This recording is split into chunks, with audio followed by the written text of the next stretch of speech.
Hey everyone, I just wanted to take a minute to explain what you need to do to complete the week 5 discussion. Take a look here. So this week I'd like to talk a little bit more, have you guys talk a little bit more about source abuse.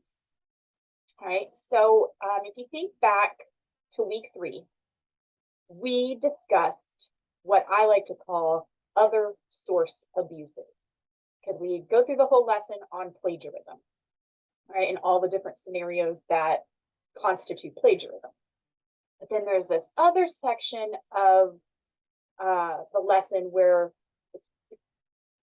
it's source abuse, but it might not really be considered plagiarism, but they are still serious enough offenses that you want to know about them and avoid them.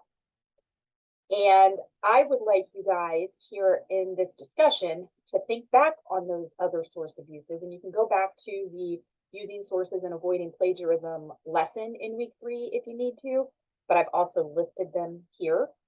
If you remember, the other source abuses we talked about were using sources inaccurately, overusing or using source material out of context, overusing source material, plunking quotations, using blanket citations, relying heavily on one source, failing to match citations to reference entries, double dipping, and false stacking.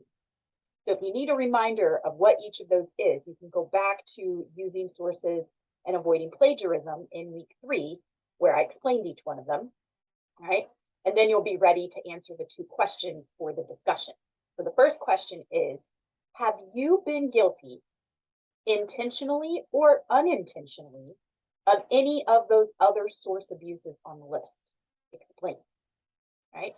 And it really could be an unintentional thing that has happened in the past. Maybe you didn't realize that relying heavily on one source was not a proper way to write a research paper. Maybe you know that you have failed to match your citations to your reference entries. Maybe you have overused source material because you didn't realize that you needed to have more of your own ideas in the paper. Whatever the case may be, I'm sure all of us have found ourselves committing some of these other source abuses in the past. All right, so question number 1, have you been guilty intentionally or unintentionally of any of the other source abuses on the list? Explain.